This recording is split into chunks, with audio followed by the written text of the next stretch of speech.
Hello Physical Science, welcome back. We are going to finish up section 1 of chapter 4 today with one more scientist that helped us really understand what we know about the current state of the atom, and he had a really interesting experiment, kind of complex. You need to make sure you're listening here and following along to best understand what's going on with his model right here. So our last guy that helped us understand more about the atom is a man by the last name of Rutherford. So according to Rutherford's model, just to kind of give us a little introduction to what he has done, all of the atom's positive charge is concentrated in its nucleus. So that's going to be an important part, because remember, Thomson figured out, or he didn't figure out, he thought that the positive charge was like, again, the ice cream. It was evenly spread out, and then the negative charged particles were scattered throughout that positively charged mass. Again, he called it the plum pudding model, and it is really, and we're going to call it the chocolate chip ice cream model because that makes a little bit more sense to us. But Rutherford is going to kind of modify that, and we're going to figure out what he had to do to actually modify that. So his first name was Ernest. Ernest Rutherford designed an experiment to find out what happens to alpha particles when they pass through a thin sheet of gold. Not a shin sheet of gold, a thin sheet of gold. And alpha particles are fast-moving, positively charged particles. So I would write this down. This is going to help us understand this experiment a little bit better, that an alpha particle is simply just a particle that moves very fast, and it has a positive charge. So they knew during this time that you could make a particle that had strictly just a positive charge in it.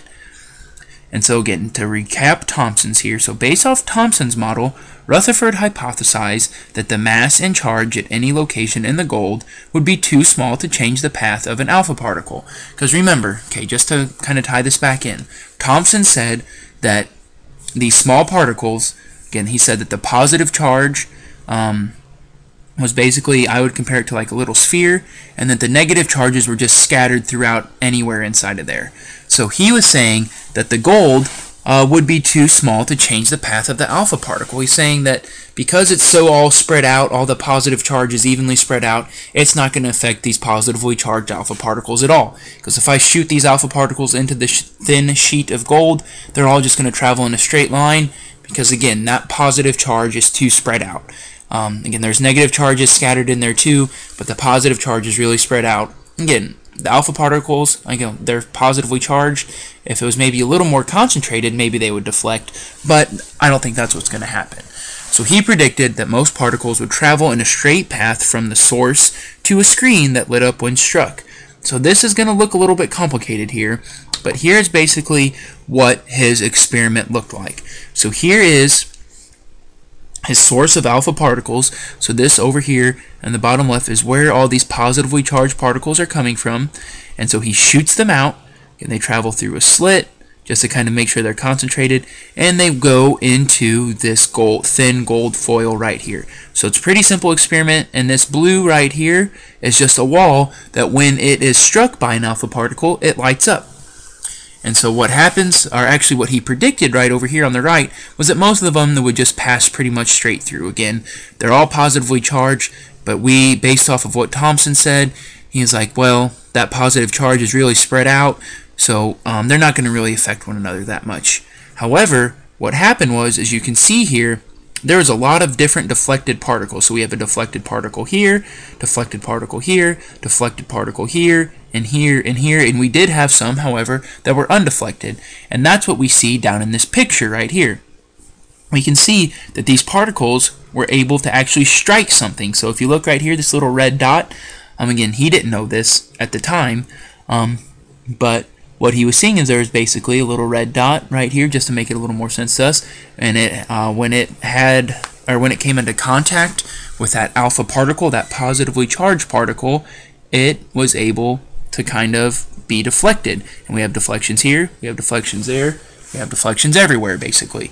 So his prediction was not actually correct, which is fine, but it matters what happens when you analyze your results. So after he saw that some of those particles had been deflected, he discovered what we call the nucleus. So the alpha particles whose paths were deflected must have come close to another charged object, because remember, opposites are going to attract, like charges are going to repel, and so the closer they came, the greater the deflection.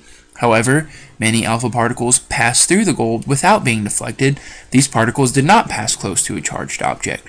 So kind of had a wide array of things going on here when he shot those alpha particles through the gold.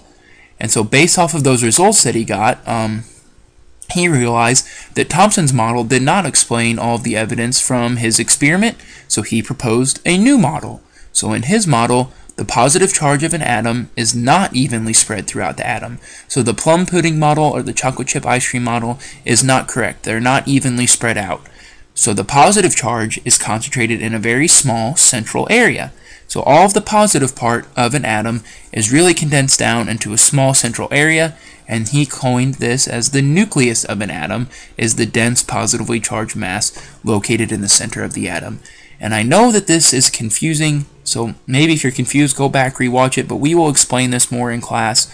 But that was basically his experiment in a nutshell. He had the positively charged particles, he shot them through the gold, and he just kind of thought that they would pass right through because those positively charged gold atoms would be too spread out. But however, he realized that the positive charges were really condensed, so when they came into contact with the alpha particle, they deflected in all different types of directions. And to wrap up this section, they make a little comparison here about the size of a nucleus compared to the rest of the atom. So it says the Houston Astrodome occupies more than 9 acres and seats 60,000 people. And this is an old baseball stadium. I'm not even sure if this baseball stadium is still in existence, but it is very large. And if the stadium were a model for an atom, a marble could represent its nucleus, meaning that if we set a marble in the center, that's kind of a life-size to scale model there. A marble is the nucleus, and the rest of the space that it takes up is the entire space of the stadium. And it says the total volume of an atom is about 1 trillion times the volume of its nucleus. So compared to how much space an atom takes up, a nucleus is very, very small. So again, I know that's a little bit confusing, and we'll make sure we go over that again in class. So make sure you write any questions down that you have, and again, have a good day.